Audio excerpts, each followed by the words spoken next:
Indonesia memperoleh kemerdekaannya pada tanggal 17 Agustus 1945 dari tangan Belanda, atau pada waktu itu sering disebut dengan pemerintahan Hindia Belanda. Namun bagaimana dengan negara-negara lain di dunia? Memang masih banyak negara lain yang merdeka sesudah itu. Namun ternyata tidak sedikit juga negara yang sudah merdeka atau terbentuk jauh sebelum itu. Bahkan beberapa negara terbentuk masih pada zaman sebelum Masehi atau SM.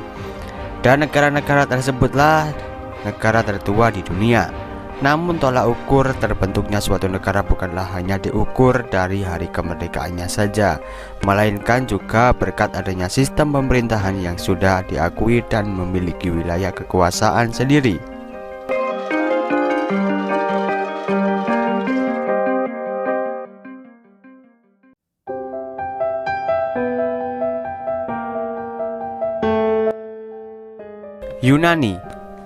Yunani kuno adalah peradaban dalam sejarah Yunani yang dimulai dari periode Yunani Arkais pada abad ke-8 sampai ke-6 sebelum Masehi, hingga berakhirnya zaman kuno dan dimulai abad pertengahan awal. Peradaban Yunani mencapai puncak kejayaan pada periode Yunani klasik yang mulai berkembang pada abad ke-5 sampai ke-4 sebelum Masehi. Pada saat itu masyarakat dan pemerintahan Yunani kuno memiliki kota Athena sebagai ibu kota dari Yunani kuno. Sebagian besar sejarawan berpendapat jika peradaban Yunani kuno merupakan dasar dari berbagai peradaban barat. Memang harus diakui jika peradaban Yunani kuno memberikan pengaruh yang kuat bagi Kekaisaran Romawi yang selanjutnya berlanjut ke berbagai wilayah di Eropa. Peradaban Yunani kuno sangat berpengaruh pada bahasa, politik, sistem pendidikan, filsafat, ilmu, dan seni.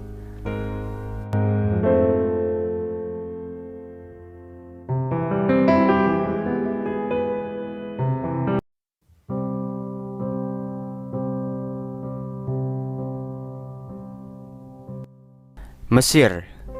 Ada banyak perbedaan pendapat tentang pembentukan peradaban Mesir kuno. Mesir kuno sendiri meliputi wilayah pemukiman pra-dinasti di utara lembah Sungai Nil, hingga Mesir ditaklukkan oleh bangsa Romawi pada 30 sebelum Masehi. Namun jauh sebelum itu, zaman Fir'aun sudah ada dan masa itu dianggap sebagai terbentuknya Mesir kuno. Sejak saat itu, sejarah Mesir kuno dibagi-bagi menjadi beberapa kurun waktu berdasarkan kekuasaan bangsa-bangsa Fir'aun.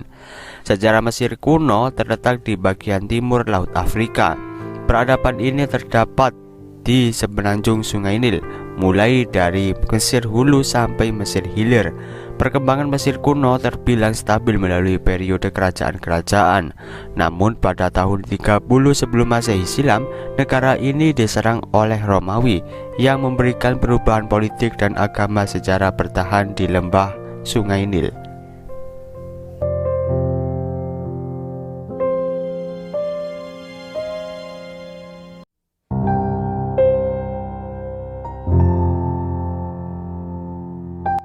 India. Setelah melakukan migrasi dari wilayah Afrika, India adalah salah satu tempat pertama yang dihuni oleh manusia yang tiba di India melalui pesisir Jazirah Arab dan Teluk Persia. Pada tahun 3000 sebelum Masehi, bangsa Harappa membangun kota-kota zaman perunggu di Sungai Indus dan melakukan perdagangan dengan Asia Barat. Namun pada tahun 2000 sebelum Masehi, peradaban Harappa runtuh dan tidak diketahui secara pasti apa penyebabnya. Tidak lama setelahnya, bangsa India Eropa mulai mendatangi daerah ini dengan membawa kuda, kereta perang, dan bahasa mereka. Agama mereka pun ikut bercampur dengan agama lokal dan kemudian menghasilkan agama Hindu. Namun tidak lama setelah itu, bangsa Weda bergerak dari lembah Indus dan berusaha menaklukkan seluruh India Utara, termasuk lembah Gangga, yang mana merupakan salah satu tempat penting untuk masyarakat India hingga saat ini.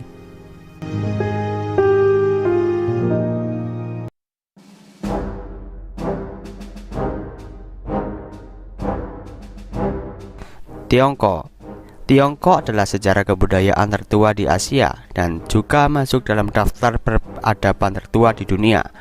Daerah Tiongkok telah didiami manusia sejak zaman purba, sekitar 1,7 juta tahun yang lalu. Hal ini bisa dibuktikan berkat penelitian arkeologi dan antropologi di daerah tersebut. Peradaban Tiongkok diawali dari berbagai kota kecil di sepanjang lembang Sungai Kuning pada zaman Neolitikum. Sementara sejarah Tiongkok menyatakan jika dinasti Shang sudah berdiri sejak tahun 1750 sebelum Masehi silam. Keberhasilan dinasti Shang pun dilanjutkan oleh dinasti Zhou pada tahun 1045 sebelum Masehi. Dan dinasti ini merupakan dinasti yang berkuasa paling lama, dan pada zaman dinasti Zhou ini juga aksara Tionghoa modern mulai berkembang. Pergantian dinasti dalam sejarah Tiongkok telah mengembangkan suatu sistem birokrasi yang memungkinkan Kaisar Tiongkok memiliki kendali langsung terhadap wilayahnya yang sangat luas.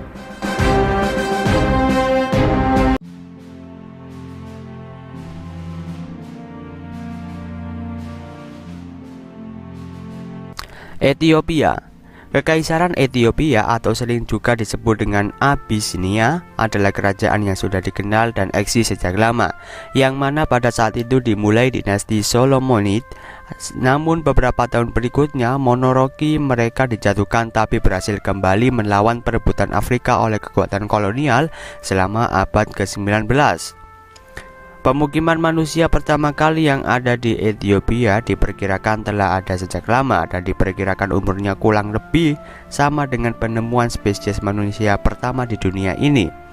Bersamaan dengan Eritrea dan kawasan timur Laut Merah, dapat disimpulkan jika wilayah ini adalah lokasi wilayah kaum Mesir kuno yang disebut dengan Pan. Pan inilah yang akhirnya diperkirakan menjadi sebuah kerajaan dengan nama Abyssinia, yang berdiri pada tahun 980 sebelum Masehi, yang juga menjadi bukti awal pembentukan suatu kerajaan di wilayah ini.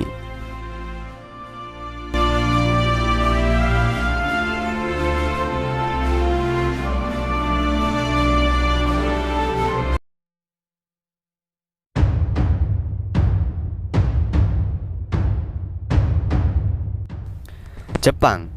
Zaman Paleolitik Jepang berlangsung dari sekitar 100.000 hingga 30.000 sebelum Masehi, dimulai dari penggunaan perkakas batu dan berakhir sekitar 12.000 sebelum Masehi pada akhir zaman es, sekaligus awal dari periode Mesolitik.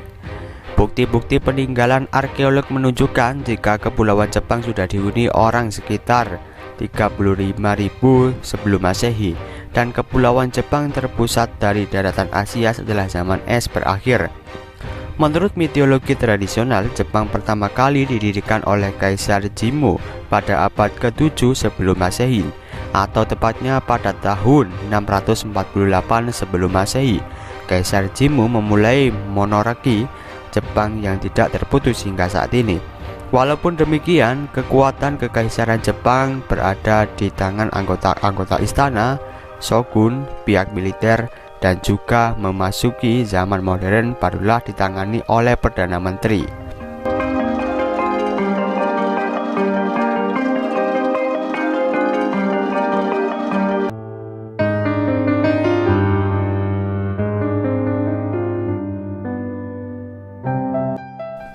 Armenia.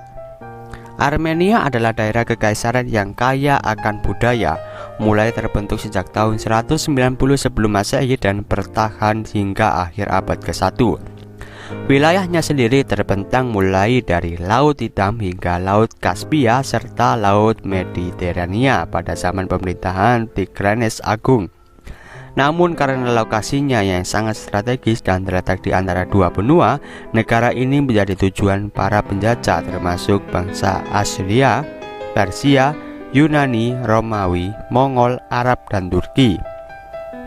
Pada tahun 301 Masehi, Armenia menjadi negara pertama di dunia yang mengakui adanya agama Kristen dan menjadikan agama Armenia sebagai agama resmi suatu negara. Setelah berulang kali dijajah dan diubah oleh dinasti-dinasti yang berbeda, kekuatan mereka pun menjadi lemah, hingga akhirnya Armenia modern diperintah oleh Kekhanan Yerevan dengan Yerevan sebagai ibu kota.